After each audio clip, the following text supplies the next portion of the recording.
Bonjour Hervé, aujourd'hui on est à la soirée de la DTM. Qu'est-ce que c'est exactement l'innovation pour toi?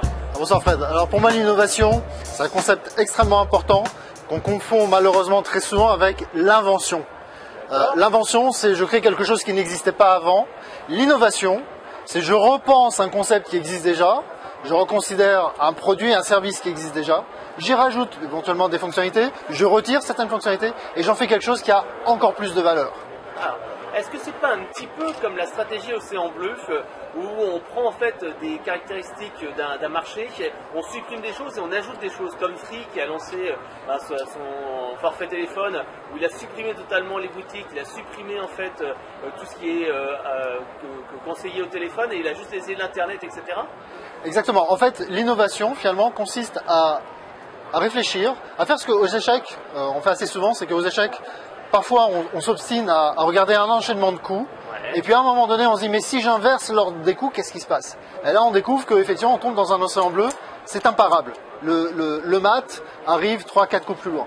Parce qu'on a simplement pensé à un moment donné une inversion. On a repensé le concept. Pas penser de manière traditionnelle, mais se dire tiens, je veux faire quelque chose de révolutionnaire. Exactement, sortir du cadre.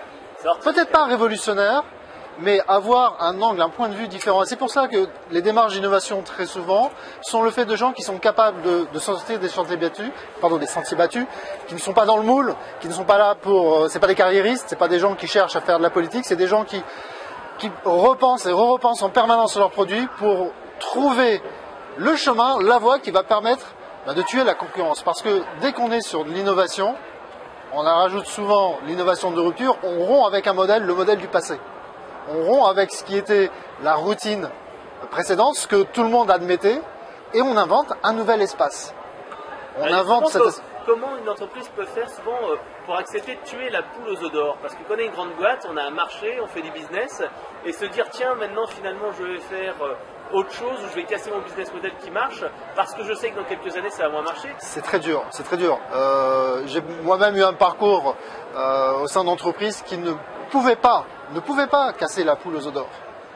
L'innovation, le plus grand frein à l'innovation, c'est la poule aux œufs d'or. C'est se dire que l'innovation, ce que je vais créer, va peut-être créer un nouvel espace sur lequel je ne suis pas certain d'être maître. Je suis peut-être obligé de créer un nouveau réseau de distribution, de m'adresser à une nouvelle population d'utilisateurs.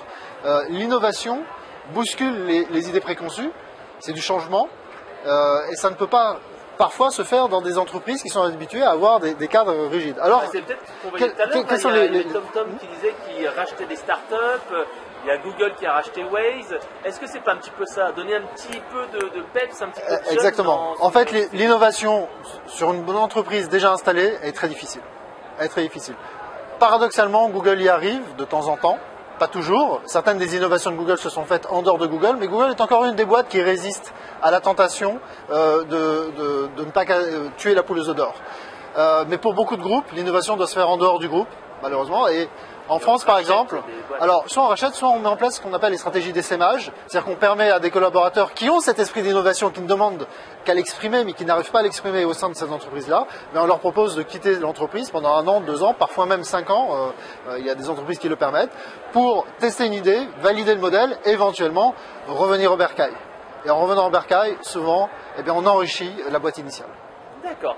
Alors justement, si on va savoir plus sur quelques trucs innovants, on va sur ton site, on va sur ton blog, dis-moi un petit peu, qu'est-ce que sur l'innovation, on va voir des informations où ça? Alors il y a un blog qui s'impose, et là il faut que je rende hommage, c'est Visionary Marketing. Le blog de Yann. Le blog de Yann, parce que Yann a toujours été un fan, mais vraiment c'est viscéral chez lui d'innovation. Il a ça dans ses gènes, et il a cette capacité à anticiper les usages, à regarder constamment. Il est curieux, et pour faire de l'innovation, il faut être curieux. Ouais. C'est la base. On peut aller sur mon blog, ce n'est pas un blog consacré à l'innovation, mais de temps en temps je parle d'innovation.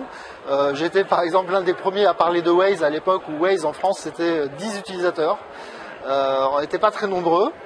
Je rends hommage d'ailleurs parce que c'est grâce à eux finalement qu'on a réussi à développer le réseau. Il y a un tas de blogs aujourd'hui qui parlent d'innovation, mais tenir un blog sur l'innovation sur le long terme c'est aussi très difficile. D'accord, merci pour toutes ces informations et à bientôt. À bientôt Fred.